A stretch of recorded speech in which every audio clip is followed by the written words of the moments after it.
Hi everybody and welcome back to Love English. I think most of you know by now that my name is Sabrah. Today I have a lesson which I really believe is going to help you. It's all about methods and ways to help you understand fast native speakers. Before we get started, I'd just like to say a big thank you to our amazing sponsor, ITALKI. I think you guys know that we work with ITALKI. They are an English language teaching platform. You can also learn lots of other languages with them as well. And they are giving our students a discount if you do want to try learning with them and learning with a professional native speaker. I'm going to talk a little bit more about their benefits at the end of this lesson. But they've given our students a discount if you do want to try learning with them. So if you use this code, which is here and down in the description box, you get $10 of free iTalki credits, meaning $10 off your first lesson purchase. So do go and try that, guys. Click the link in the description box and tell us what your experience is of iTalki. So I've got 5 strategies or ways to help you understand fast native speakers better. Now I know that sometimes trying to understand a native speaker can sound a bit like this. And then we do the present perfect, and then we get the flip flop, and the dim, and then we're going to go around the corner and have a chim chim, and then we're going to go here, and then we're going to go around there. The person keeps talking and talking, and you can't quite follow what they're going to say, and they're going to go round all around the houses, and you're like, what are they saying? So after a while, you feel like this. Oh no. Have you ever felt like this? I know I have as a second language learner. So if you have, comment below and tell me. Right, are we ready to learn? Let's get started. Okay, tip number 1. Listen for stressed words or keywords in the sentence. Now, native speakers do this as well. When we're listening, we don't listen necessarily to every word. We pick out the important words which we know are going to help us understand what the meaning is and get the message. So they're the action words or the nouns, the things which really stand out as carrying the meaning. So basically, if you can follow and listen for these words, you're going to be able to understand or get the basics of what the person is saying. Now, I understand you're probably thinking, but how do you know what those words are? What they are is when you hear the voice, usually it will go up more or down. Okay, so usually it will be emphasized. Let's have a look at an example sentence. Do you fancy a cup of tea? Do you fancy a cup of tea? Can you hear that tea, which is obviously carrying a lot of meaning because that is what the person is offering, is much more high-pitched. Fancy, which you might not know what the meaning is a slightly more complex verb. You don't need to know. All you need to know is, do you a cup of tea? And even if you didn't know fancy, you could understand, I think they're offering me a cup of tea. Of course, body language, context can help a lot with trying to deduce meaning as well. Let's have a look at another example. I'm going to say it quickly to get you used to understanding things quickly and picking out these important words. Let's listen to this sentence twice. Leila doesn't feel like going to the gym tonight because she's really tired. One more time. Leila doesn't feel like going to the gym tonight because she's really tired. What words did you notice were more emphasized? Of course, Leila, really tired, and gym. So from that sentence, you would know Leila, gym, really tired, maybe she doesn't want to go, even if you missed those words. So by picking out these stressed words, this can really help you. I did this all the time when I was living in Italy and Spain. I just listened for the keywords and I tried to make sense of what the message was from that, especially when you're at the lower levels of your learning. Okay, moving on to number 2.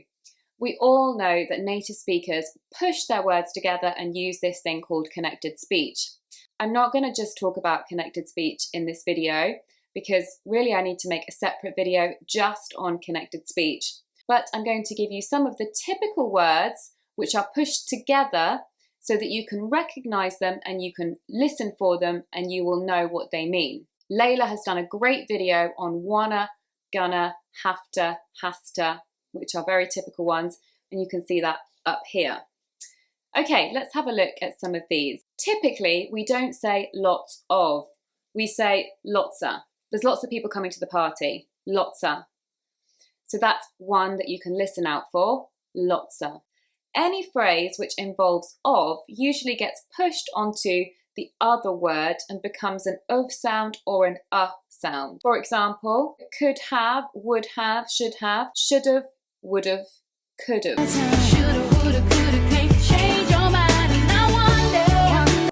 Another one we haven't talked about yet is sort of, which becomes sorta. We can say, this is the sort of thing I'm looking for. This is the sorta. Sorta from sort of. Or kinda is another one. Kind of becomes kinda. Kinda like this dress. I'm kind of really enjoying this lesson. Hope you are. Okay guys, so they were the typical ones. Listen out for those and then they won't confuse you and they won't make you feel like you've lost the conversation. Okay, tip number 3. Tip number 3 is my favorite tip because I've used it myself before and it helped me so much. And it is to follow what we call signposting language. Signposting language is all the little connecting words which tell us the tone of the conversation, or if the person's going to say more, or if the person's going to conclude, or if the person disagrees with something, and they can really help us to understand, again, the basics of the conversation. I'm going to move over to this side, mix things up a little bit. Okay, so let's look at some examples. English can be a tricky language to learn, however, it is worthwhile. Whereas some languages are hardly spoken at all, and in some cases it may not be as worthwhile to learn them. We have lots of signposting language. We have however, we have whereas, we've got contrast. However is always telling you I'm saying something different. Then we have in some cases, so it's telling you only sometimes. So all of this signposting language helps you to follow the general direction of the conversation. It's just like if someone's saying and, also, but, you can follow a little bit more where they're going.